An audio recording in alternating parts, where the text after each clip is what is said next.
I know I've talked a lot, but I want to share one of mine, maybe if you don't mind. I have a couple who have a house and have a who and also have a free and clear rental property. Okay. So they have a house, primary residence. They're gonna sell it and they're gonna purchase a new one, a new primary. The husband we can't qualify his income because he's on he's basically suing his employer. So just we can't qualify his income. So it's just a wife. Okay. The wife is W-2'd. So they're going to sell their primary home and purchase another one, but they don't qualify on her alone with her income and the rental property. Okay. I want to ask you guys, how would you structure this? What's a safe and good way to structure this file? I know I didn't give you a lot, but just assume good credit score. The DTA obviously is like 57%. The rental property, they just bought it recently, like 6 months ago. It's free and clear, but there is rental income on it. And yes, we can use 75% of that lease agreement. Okay, but even with that, they don't qualify. How would you structure this, guys? Did you say it's wage earners? I'm sorry? Is it W-2? Yes, she's W-2. Mm-hmm. What did you say down payment was? They're gonna do. It's nearly gonna be 50%. Like let's just call it 40% down payment. I would do either a DSCR or no income, no employment. Okay. What if the borrower says DSCR? You know, there's a prepaid penalty of 5 years. We don't like that. Tell them to go pound sand. Okay. So I'm going to tell you guys why. I want to do one by one. I want to hear more, but DSCR, why DSCR is going to be hard to evidence is because remember with DSCR, you still have to show proof of what? Housing payment. Okay, because they're going to be selling their primary residence, okay? And in turn, they're going to acquire a rental property. They don't have a housing payment anymore. So that was an issue, actually. You guys understand that? Anything else? So C says stated income. We could go stated income. So what if they complain about the rate? Stated income rate's going to be, I don't know, 8%. They're in their heads, they're thinking 6.5. I'm telling them, hey, 6 months, that's it, just 6 months. You refinance. But like Rogner, no, we don't want that. Yes, I could tell them to go pound sand. Yes. Are there any other options? About a VOE only program? Yeah, we could potentially go with the VOE, but it probably won't work. Why? Anyone want to take a guess why that won't work? It was the key is in her employment. I think I said it though. Maybe I didn't. She works for the county. And she's suing her employer. No, that's the husband. They both are county workers. VOE.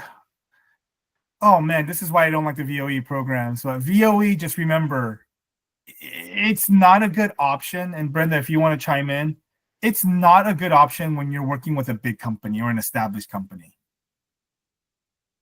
let alone the county government work. Any other options you guys can think of? Could we go conventional investment on this? Will the sale of the property close first or after? Simultaneous. Yeah. So I don't know if that's where Freddie was going, but same issue there. Just like DSCR, even with conventional, you have to prove housing payment. Okay. So they would have to then go into and rent an apartment or something, right? But again, that's my point. Yeah. Yeah. So they're not going to do that. What else? Could they move into the rental income and say it's their primary residence and then purchase this one as an investment under conventional? Oh, they have an existing rental. Yes. It's free and clear. So that was an option, but only to find out we have to prove to the lender, though, that they're going to be moving in as their primary. So what are they going to want to prove that? Do the dynamics work? Do they live close to the property? I mean, if it's close enough, work, all that stuff. Yeah. And then also by utility bills, right? But the utility bills are all in the tenant's name right now. So it's not like, hey, tenant, can we switch the utility bills real quick to our name for now? They can't do that either, right? And that, what Freddie mentioned, right? Their underwriters will question, wait a minute, why are they going to sell this house only to buy a bigger house? It is a big house. So their current house right now, primary, is like 2,400. The house that they're purchasing is 3,700. So it's like, why are you selling your primary to buy a bigger house, but as an investment? Doesn't really make sense, right? And then only to move into a smaller condo, that doesn't make sense really, right? So we thought about, why don't we say they're moving in with their parents? But that didn't work because the parents are in Section 8 and they live in a 2-bedroom apartment. Right? All right, we tap out. Yeah. Anyone else? Anyone else? We kind of beat it to a dead horse there. It's all the scenarios. Is it a nice gated community, that condominium? It is gated. I wouldn't say it's nice. Okay. Has there been a reported break-in in their current residence? That I don't know. Where are you getting at with that? They don't feel safe where they live now. Okay. They don't feel safe where they live now. So they're going to go into a gated community. But why buy this bigger investment home? Oh, okay. I got it confused. I thought it was a smaller home. Oh, yeah. Why not? They got the money. If the numbers make sense for the property, why would they be limited to what they can invest in?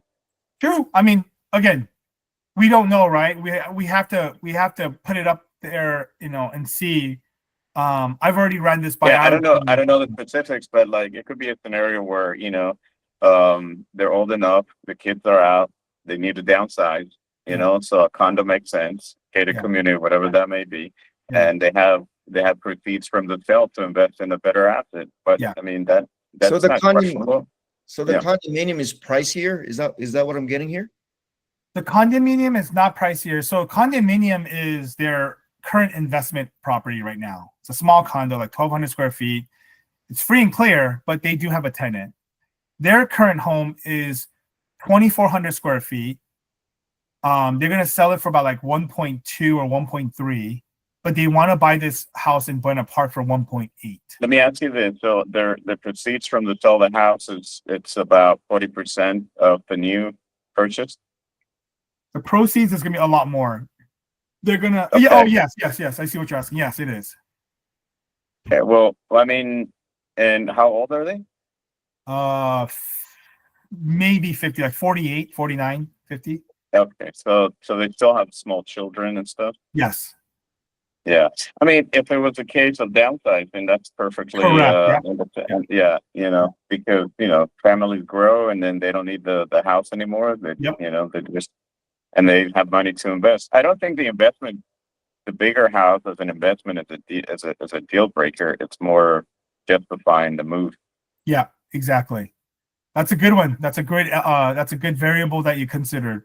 I don't know if you guys all heard that. So if this couple was empty nesters, we can totally justify they're moving into the condo. Again, we still have to deal with the paperwork and all, with the tenant, but they could downsize and they just want another nicer investment property. But that's not the case. They have kids. The tax returns show that they have 2 kids that are like. Where do they live now? They're buying in Buena Park, but where do they live now? Cypress. Okay, it could be other factors too, where their kids want to go to school. It could be a nice private school in Buena Park. smaller place though. right? No, it's for the purpose of the kids. Yeah. Maybe they have their music teacher nearby. Yeah. They're into. But again, the problem is trying to justify the move into the condo is hard because of proving, Well, children. well, even the utility bill, right? The underwriter is going to ask, hey, you got to provide us a proof that they're moving in. This is their own property, right? So the underwriter is going to ask. If this wasn't their property, it's a different case, but it is. So they're going to have to put the utilities in their name. I mean, but it's been a rental for this long time, right? So they're not just moving in right now. They got to close on the new one before they can start switching utilities and kicking the tenant out. Yeah. So that could become a post-closing condition. Yeah. Right. They lived there before, correct? No. They They never have? just bought it earlier this year in Oh. like February or March of this year and rented out. And the Zillow shows it. It shows that it was bought and put it on the market for rent right away. So did you already figure out a path, or we're still trying to figure out a path right now? We're still figuring out a path. Okay. So thank you guys. I told you it was a real deal talk I wanted to have with you guys. So thank you. There is one option. It's a variable that we're not sure. So she does have a secondary job, but she has to be on the job for 12 months, and she hasn't been on the job for 12 months. So that's another thing that you guys did. If you guys didn't know, if Does your she have borrower, Does she have a friend that owns a small company that can BOE for them? you mean for the secondary job? Wow, Freddie, now you really embracing the giving tree way. No, just kidding. Yeah, for secondary job, just know that typically you do need 24 months seasoning. Okay, 24 months. And the current job, you have to have been on it for at least 12 months. Okay, so she's shy of that, many months. So we're trying to find a solution right now. The husband's like, okay, fine, we'll wait 4 months.